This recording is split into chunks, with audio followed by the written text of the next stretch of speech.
March মাসের মাঝামাঝি সময় 15 থেকে 20 মার্চের মধ্যে আগাম বৃষ্টিতে সুনামগঞ্জের হাওর অঞ্চলের বিভিন্ন এলাকায় সৃষ্টি হয় জলাবদ্ধতা। তখন প্রাথমিকভাবে 264 হেক্টর জমি জলাবদ্ধতায় আক্রান্ত হয় এবং শেষ পর্যন্ত 121 হেক্টর জমির ফসল সম্পূর্ণ ক্ষতিগ্রস্ত হয়। সে সময় কৃষক ও কৃষক নেতাদের অভিযোগ ছিল, অপরিকল্পিত ফসল রক্ষা বাঁধের কারণে জমে থাকা পানি স্বাভাবিকভাবে নিষ্কাশিত হতে পারেনি, ফলে মাঠে দীর্ঘ সময় পানি আটকে থেকে ফসলের ক্ষতি বাড়িয়ে দেয়। দর্শক সবাইকে স্বাগত জানাচ্ছি দীপ্ত কৃষির নতুন একটি পর্বে, powered by Kazi farms. April মাসের শেষ সপ্তাহ থেকে সারা বাংলাদেশেই টানা ভারী বৃষ্টিপাত শুরু হয়েছে। বিশেষ করে বাংলাদেশের উত্তর পূর্ব অঞ্চলে এখানকার পাহাড়ি ঢলে এখানকার যে জলাবদ্ধতা তৈরি হয় এবং এখানকার যে বাঁধগুলো সেগুলো ভেঙে গিয়ে এখানকার বড় মৌসুমের যে ফসল ধান সব থেকে ক্ষতির সম্মুখীন হয়। এখানকার কৃষকরা দিশাহারা হয়ে পড়েছে, অসহায় হয়ে গিয়েছেন তারা। তাদের রক্ত ঘাম করা পরিশ্রমের যে ফসল সেই ফসল আজ বানের জলে ভেসে গিয়েছে। কেমন আছেন এখানকার কৃষকরা, সেই গল্পটি আজ আপনাদের সামনে আমরা তুলে ধরার জন্য এসেছি সুনামগঞ্জ জেলাতে। আজ থাকুন আপনারা আমাদের সাথে, আপনাদের সাথেই থাকছি আমি শামীমা শাওন।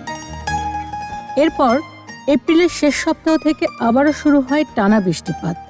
সুনামগঞ্জের নিম্ন অঞ্চলগুলোতে পানি বাড়তে থাকে এবং ধীরে ধীরে তলিয়ে যেতে শুরু করে পাকা বোরো ধানের ক্ষেত। 17 মে পর্যন্ত সরকারি হিসাব অনুযায়ী জলাবদ্ধতা আক্রান্ত জমির পরিমাণ দাঁড়ায় 20,550 হেক্টর।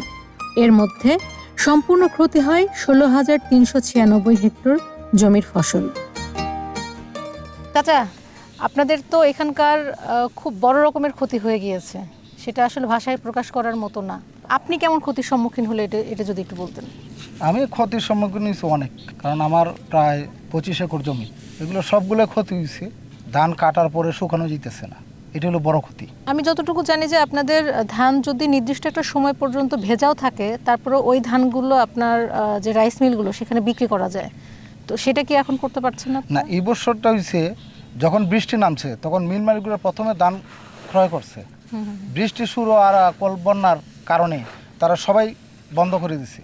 অনেক কৃষকের গিয়ে অসহায় অবস্থায় গিয়ে বিক্রি করতে চাইলে তারা বলে 500 টাকা মন, তাও 45 কেজি। এই ধানগুলো বিশ্বমপুর থেকে আমার ধানগুলো ওই আশুগঞ্জে যায় গালাঘাটে যেটা বলে, ওইখানে গিয়ে এখান থেকে 45 কেজি মনে নেয়, ওইখান থেকে 37 কেজিতে বিক্রি করে ওরা।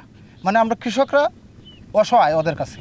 তা আপনি এবছর কি পরিমাণে ধানের আবাদ করেছিলেন? আমি আসলে বরগাছ দিয়ে দিই ধানগুলো। কতখানি জমিতে? আমার ওই যে বললাম না 25 একর জমি। তাতে করে আপনার কি পরিমাণে ধান আসে? 300-350 মণ ধান পাই আমি। তো এই বছর যে আপনি ক্ষতির সম্মুখীন হলেন, এই বছর কি পরিমাণে, যে আমি তো মোটামুটি যে ধানগুলো এখানে দেখতে পাচ্ছি সবই মোটামুটি ভেজা, তাতে করে কি পরিমাণে আপনি সংগ্রহ করেছেন?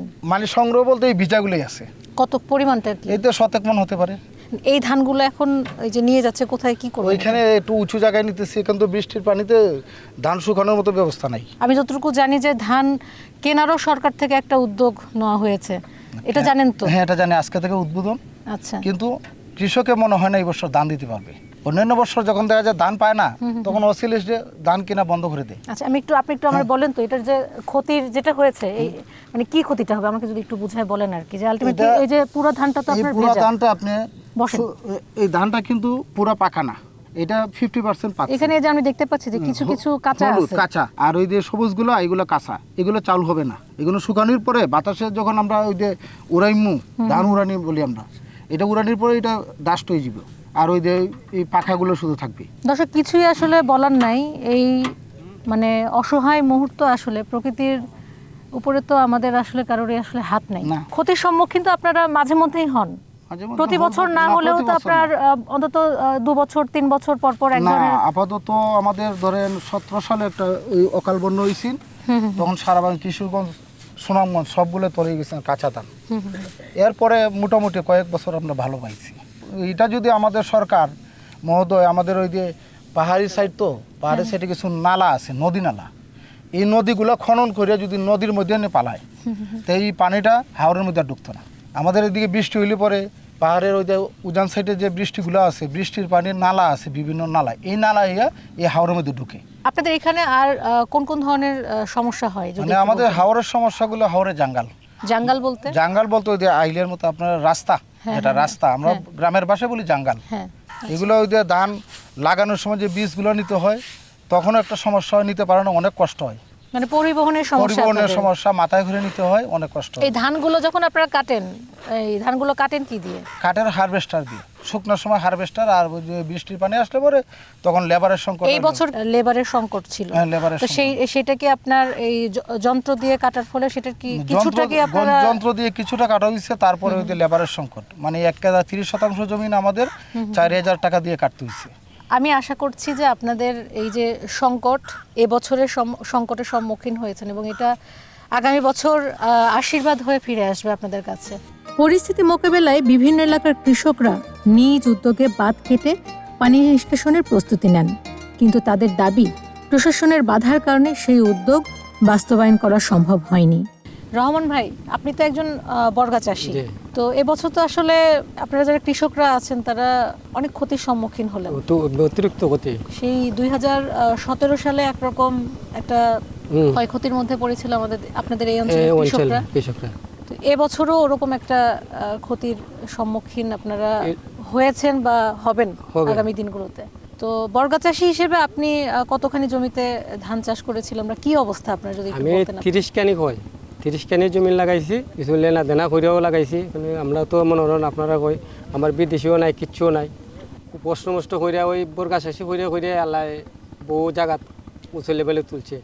ওখান বর্তমান অবস্থা আমরা যে অবস্থায় আছি, ওখান আমরা খানি দানি মানুষের দিয়ে আর লেনা দেনা দিয়া আমরা খানি দানি থাকবে না, এই পরিস্থিতি আমরা এখন। খরচ হয়েছিল কত টাকা আপনার? বর্তমান অবস্থা খাটানি লাগাইয়া 4 লাখের মতন যাবে। যখন চাষ শুরু করেছিলেন তখন 2 লাখ টাকা গেছে। 30 কানির ধান কি সব উঠাতে পেরেছেন? না, মোটামুটি কতখানি জমি? 6 কানি জমি তোলাইছে। এই যে পানি দিয়ে যে সব ভরা, এই সব নিচে সব ধান আছে, এই ওই সাইডে পানি তোলে বর্তমান রাস্তায় হিজা অদ্দুর বাচ্চা আছে, এই দোঙ্গা দা হাতত খাইতে ওইটা না আসবি না ফেলেছি, এই যে হাতও তো কেটে গেছে, যে হাতও হাঁটেছে, এইটাই তো এখন ধরতে পারি না। আগে বর্তমান আছে, আগে একটা সপ্তাহ ধরে একবার বাড়ি দিকে বালাইলে ভাত খাইতে পারি না শান্তি মতো। রাইতে খালকো গেছি, কারেন্টের বাজার হয়, কারেন্টের বাজার গেছি খামলার দায় গিয়া 1200 টাকা রুজ হয়েছি, 1500 টাকা রুজ হয়েছি, খামলা মিলাইতে পারি না। এই যে কিছুটা দানিয়া তুইছি, এই তো লম্বা লম্বা করে আইছি, মানে শুকাইতেও পারি না, কিছু নতুন গাছ গজিয়ে গেছে, নতুন গাছ গজিয়েছে, সে দূর লম্বা হয়েছে ওরা। তো এখন তো এই ধানগুলো তো হচ্ছে আপনার বিক্রিরও কোনো উপায় নেই, যতটুকু যা উঠাইছে কেউ নেই না, যাইলেও 500 টাকা মন দিলে দেও, না দিলে না দেও, মানে 500 টাকা মন দেও বেসনও জানালে না বেড়া, আমরা কয় ফুকাইমু। বর্গা নিয়েছিলেন জমি যাদের কাছ থেকে, পদ্ধতিটা কি ধান দিতে হতো তাকে? ধান দিলাই অর্ধেক ধান বেচারা নিগে, আর আমরা অর্ধেক নেই। আপনার মতন এরকম আরো কতজন কৃষক আছে এরকম? প্রচুর কৃষক আছে, তাদেরও কি এরকম তারারও এলাকা নেই ক্ষয়ক্ষতির সম্মুখীন? তো এই যে 4 লক্ষ টাকা যে আপনি খরচ করলেন, তা তো কোনো রকম কোনো লাভও আপনার না, কোনো লাভ নাই। পরিবারে কে কে আছে ভাই আপনার? বাচ্চা আছে 3 লাখ। তাদের কি পড়াশোনা করান? পড়াশোনা করাইতেছি, মানে ওর 3টা মেয়ে হইলো সবের বড়, পরে হইলো একটা ছেলে, একজন কোরআনে হাফিজ বানাইতেছি, আর 2জন মেয়েরে দিয়েছি মাদ্রাসা ছোট ছোট। এখানে যে কৃষি বিভাগের লোকজন আসে না, আপনাদের সাথে কথা বলে না এই ব্যাপারগুলো? বললে কি হবে, এই যে মেম্বার চেয়ারম্যান আছে, আমরা তো মন তো একটু কষ্ট করে গৃহস্থী মিস্তি করিয়া সব কিছু করে আনি, আমরা পাই না একটু সার, আমরা পাই না একটা বীজ, যারা ক্ষেত করছে না জীবনে ওই হেরার পাইব। এই যে এরকম তো ধরেন প্রাকৃতিক যে দুর্যোগ যেগুলো, এগুলো তো ধরেন কম বেশি হয় বা হবে, এই ঝুঁকি থেকে উত্তরণ পেতে চান তাহলে তো একটা বীমা যদি করা যায়, বীমার ব্যাপারটা, এই বিষয়টা কি জানেন আপনি? কেউ কি কখনো বলেছে আপনাদের? এই জিনিসটা আমরা জানি না, এই জিনিসটা শুনছিও না। যে ক্ষতির সম্মুখীন আপনি হয়েছেন সেটা আসলে কি, মানে কতটুকু আসলে পোষায় ওঠা সম্ভব, বা সরকারের কাছে আপনার কোনো দাবি আছে কিনা? সরকারের কাছে দাবি জানাইতেছি আমরা, এটাই আমরা সুখ সুবিধা সরকারের জেলা পারে দিয়ে কেন, আমরা একটা হাওয়ারে জাঙ্গাল নাই, জ্বালালাম হয়তো কষ্ট, ধান যদি দুইলা হয় ওদ্দাবতী গাড়ি উইলারে দিয়ে জাঙ্গা লাগে, এখানেও একটা 2 বাঘা হয়েছে না, আর 1 বাঘা দোন লাগবো গাড়ি উইলারে, জাঙ্গাল নাই তো এখান থেকে টাইনা নিব, শতকরা দোন লাগে 12টা, এই 100 বস্তা নিলে তারা 12 বস্তা নিব। ঠিক আছে ভাই, কথা বললেন, অনেক ভালো লাগলো। হ্যাঁ, ভালো থেকেন আপনি। আচ্ছা। তবে শুধু বৃষ্টিপাত না, ক্ষয়ক্ষতির পেছনে আরও কিছু কাঠামোগত কারণের কথা বলছেন কৃষকরা। তাদের মতে অপরিকল্পিত ফসল রক্ষা বাঁধের কারণে অনেক এলাকায় পানি আটকে ছিল দীর্ঘ সময়। অন্যদিকে ফসল কাটার মৌসুমে দেখা দেয় তীব্র শ্রমিক সংকট। গত কয়েক বছর ধরে হাওর অঞ্চলের অধিকাংশ ধান কাটা হতো হারভেস্টার ও রিপার মেশিনের মাধ্যমে, কিন্তু এবারের জলাবদ্ধতায় অনেক জমিতে এসব যন্ত্র নামানো সম্ভব হয়নি। দর্শক, কিছু আসলে মানে ভাষায় প্রকাশ করার মতো কথাগুলো হারিয়ে ফেলছি, কারণ এই মানুষগুলো তাদের সারাদিন ধরে এখন কষ্ট করছে। এখন একটু রোদ আছে, যখন বৃষ্টি থাকে তখন তো মাঠে নামার মতন কোনো অবস্থা তাদের থাকে না, কিন্তু তা সত্ত্বেও তারা চেষ্টা করছে এখনো পর্যন্ত তাদের শেষ ফসলটুকু ঘরে উঠানোর জন্য। প্রত্যেকের হাতে আমরা দেখতে পাচ্ছি যে এখানে পচা ধানগুলো ইতিমধ্যে গন্ধ ছড়িয়ে গেছে। আপনারা তো এই ধানগুলো নিয়ে আসতেছেন? জি, আমরা এগুলো ধান নিয়ে আসতেছি। কি অবস্থা এখন? এটা কয়দিনের ধান? এটা এগুলো প্রায় এক সপ্তাহের উপর হবে। এই এক সপ্তাহে কি এটা পানিতেই ছিল?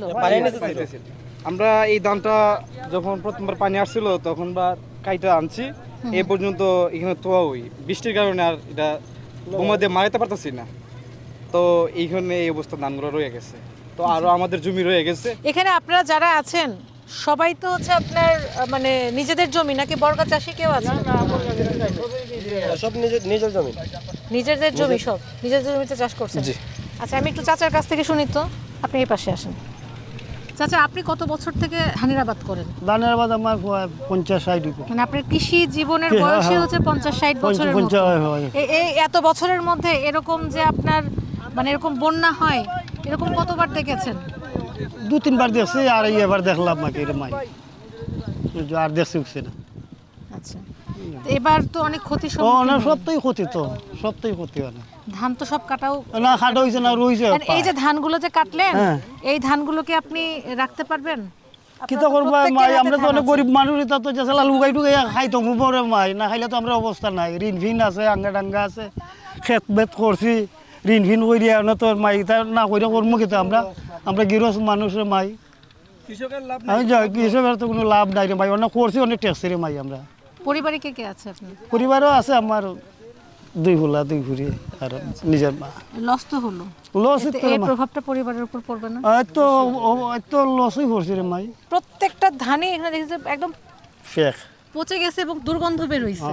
হ্যাঁ, এবং এই ধানটা তো রাখা যাবে না মনে হয়। রাখুন যাইব, শুকাইলে সিদ্ধ এগুলো কিনে নেবে না সরকার? এইটা এই ধান এইটা কিনবে কম না? দামে নিব আর কি, কম দাম।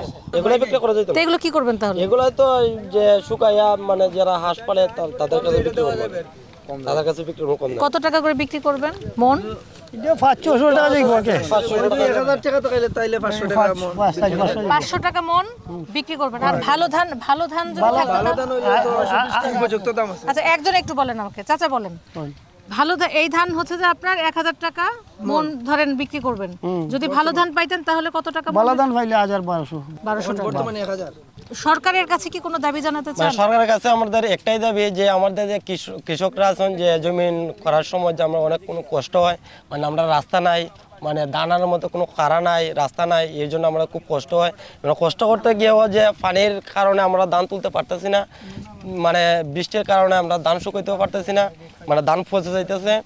মানে সবাই মানে আমরা যে কর ছাড়া ওরে যে হাওরগুলো আছে যে কৃষকরা সবাই কষ্ট করতেছি যে রাস্তার জন্য।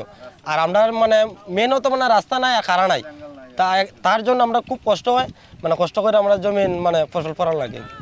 আর ধানেরও এখন মানে খুব অল্প দাম, মানে ধান চাষ করেও মানে আমরা কোনো মানে আয় উন্নত করতে পারতেছি না, মানে কৃষকরা আমরা খুবই মানে কষ্টের মধ্যে আছি। ধান হয়েছে 920 টাকা মন। আমরা যদি একটা কামলা লই 1000 টাকা দা, বাড়ির থেকে আরো 80 টাকা ভরে দিউন লাগে একটা কামলারে। মিশিংয়ে 4000 টাকা কেয়ার দিউন লাগে, কামলারা কাটলে 1 কেয়ার জমি 6000 টাকা লাগে, 7000 টাকা লাগে। কোনটাতে আপনাদের জন্য ভালো হয় তাহলে? মেশিনে ধান কাটলে বেশি মিশিংয়ে সুবিধা অন্য নাকি বছর না? কাটছে 1700-1800 টাকা কেয়ার, এবার 3000 4000, এই বছর 3000 4000। ঠিক আছে, আপনাদের জন্য দোয়া রাখছি যেন আপনারা ভালো থাকেন, মানে এই বিপদ থেকে আপনারা কেটে ওঠেন। হ্যাঁ, জি কাজ করছিলেন, কাজ করেন, আসি। হ্যাঁ, ঠিক আছে। এক সময় দেশের বিভিন্ন জেলা থেকে হাজার হাজার মৌসুমী শ্রমিক সুনামগঞ্জে আসতেন ধান কাটার কাজে। কিন্তু কৃষিকাজে যান্ত্রিকীকরণ বৃদ্ধির ফলে সেই শ্রমিকদের আগমন ধীরে ধীরে কমে গেছে। সেই সাথে স্থানীয় অনেক কৃষি শ্রমিকও পেশা পরিবর্তন করে দেশের অন্যান্য অঞ্চলে কর্মসংস্থানের সুযোগ খুঁজে নিয়েছেন, ফলে সংকটের সময় পর্যাপ্ত শ্রমিক পাওয়া যায়নি। দর্শক, বিভিন্ন জায়গা ঘুরে ঘুরে দেখছিলাম, এই দুই পাশ যদি খেয়াল করি, আপনারাও যদি একটু খেয়াল করে দেখেন, দুই পাশে এখনো অনেক জমি আছে যে জমিগুলোতে এখনো ধান কাটা হয়নি। মানে এখনো কিছু সময় অনেক বৃষ্টি হচ্ছে, কিছু সময় রোদ থাকছে, যেমন এখনকার আবহাওয়াটা একেবারেই অনুকূলে। তো এখানকার মূল যে সংকটটা এখানকার কৃষকরা বলছেন সেটা হলো এখানে শ্রমিকের অভাব, এবং এই যে পানিটা জমেছে এই পানিটা জমার আগে যদি সম্ভব হতো, যদি প্রযুক্তির ব্যবহার করে সেটার মাধ্যমে যদি এই ধানগুলো যদি কাটার ব্যবস্থা করা যেত, তাহলে হয়তো এই যে দেখেন কি কষ্ট করে নৌকাতে করে করে এই মানুষগুলো, নাওয়া নেই, খাওয়া নেই, ঘুম নেই, তারা তাদের মানে স্বপ্নগুলোকে যেন বিসর্জন দিয়ে ফেলছে। তাদের যে কষ্টের যে জায়গা দেখেন, এই যে ঠেলে ঠেলে এত এত ভারী ভারী নৌকা ঠেলে ঠেলে তারা নিয়ে যাচ্ছে। কই থেকে আসলেন? করসার হাওর। ধান তুললেন আজকে? হ্যাঁ, আরো ধান কি আছে ওইখানে? আচ্ছা, এই ধানগুলো কি ভালো আছে? মানে কিছু পচে গেছে, কিছু ভালো ধান আছে। দর্শক আপনারা খেয়াল করবেন, দুইটা নৌকাতে যদি একটু খেয়াল করেন, পিছনের যে নৌকাটাতে যদি দেখি আমরা, একজন কোমরে রশি বেঁধে টেনে নিয়ে যাচ্ছে, এখানে আরেকটা নৌকা কিন্তু উনি টেনে টেনে নিয়ে যাচ্ছে। প্রকৃতির যদি অনুকূল পরিবেশ থাকে তাহলে হয়তো কৃষক তার এই যে শেষ সম্বলটুকু এখনো পর্যন্ত আছে সেগুলো হয়তো বা তারা রক্ষা করতে পারবে। আমরা যাবো একটু ওই দিকটায়, যাবো একটু কথা বলবো ওনাদের সাথে, কি অবস্থা ওনাদের।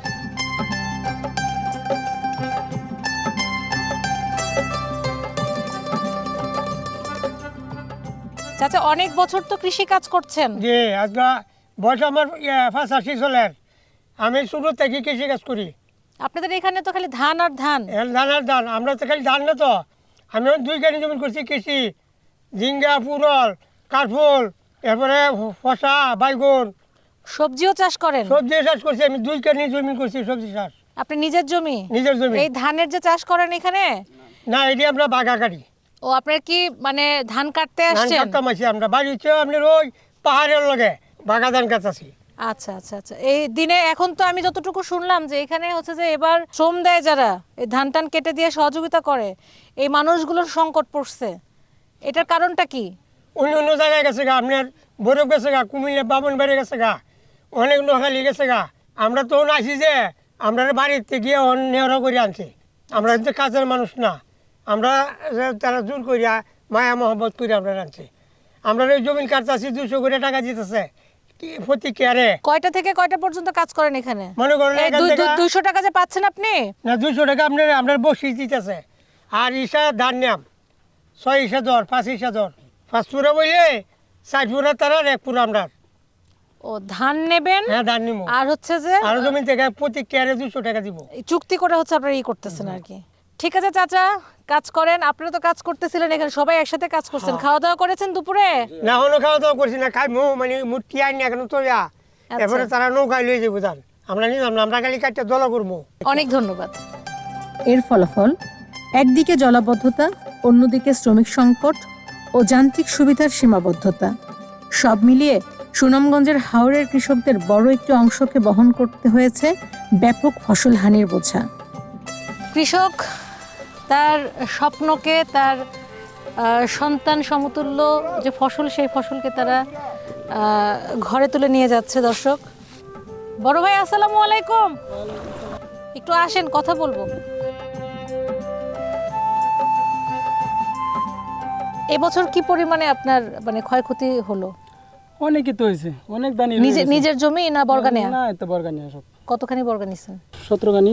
কতখানি ধান উঠাইতে পারছেন? 6 কের ক্ষেত কাটা হয়েছে ভাই। তাও আরো বাকি আছে কয়টা?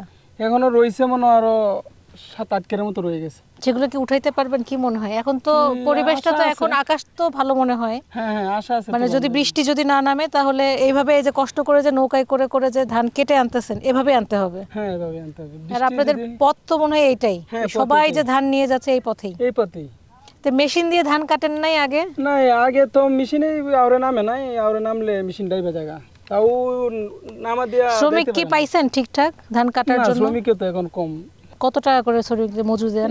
1200। কয় ঘন্টা কাজ করে তারা? তারা মনে করেন যে সকাল 9টার দিকে লাগে, তারপরে আসর আজান পরে উঠে যায়। আর কিছুদিন পরে তো এই ধানগুলার উঠানোই যাবে না যদি টানা বৃষ্টি থাকে, এগুলো তো সব পানিতে একদম পানিতে ডুবে যাবে। মানে ডোবা থাকবে সব একদম।